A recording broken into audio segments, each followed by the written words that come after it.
We spoke to the Cabinet Secretary in charge of Public Service, Youth and Gender Affairs, that is Professor Margaret Kobia.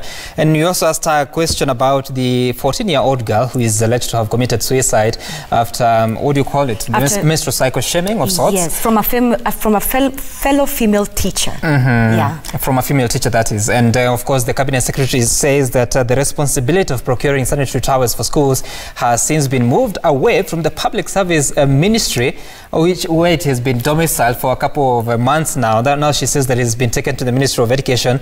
But let her speak for herself. Here it is.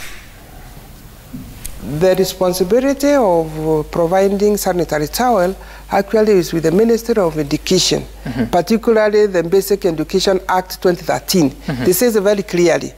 But for some kind of interest, we find that maybe political interference, it was moved to my ministry. Right. My ministry does not have the structures, you know, in terms of logistics, where these schools are, the way the Ministry of Education could be done. So in the last 1 year, we did the provision of procurement, which brought a lot of logistical problems because we kind of sent these are procured in Nairobi and distributed to every school in this country. I think that caused some procurement challenges, and the way they were procured, it was not the most effective way. So when the Public Procurement Oversight Authority looked at it, they identified some flaws. So the procurement was cancelled.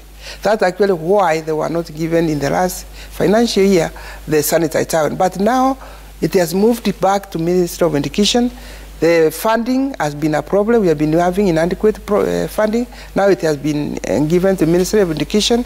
We are also pursuing just adding that gender voice so that the girls remain in school, to have the budget increased, and the Ministry of Education has moved, in fact, to make a decision that sanitary pants will be provided or procured from those who are locally manufacturing them. Because they're there, rather than import, and we lose jobs by having a lot of importing such products rather than promoting the local manufacturing. But clearly, Waziri, so we are thinking by October, towards the end of October, the sanitary should be. But clearly, Waziri, the complication of procurement affecting the lives of girls, including this one.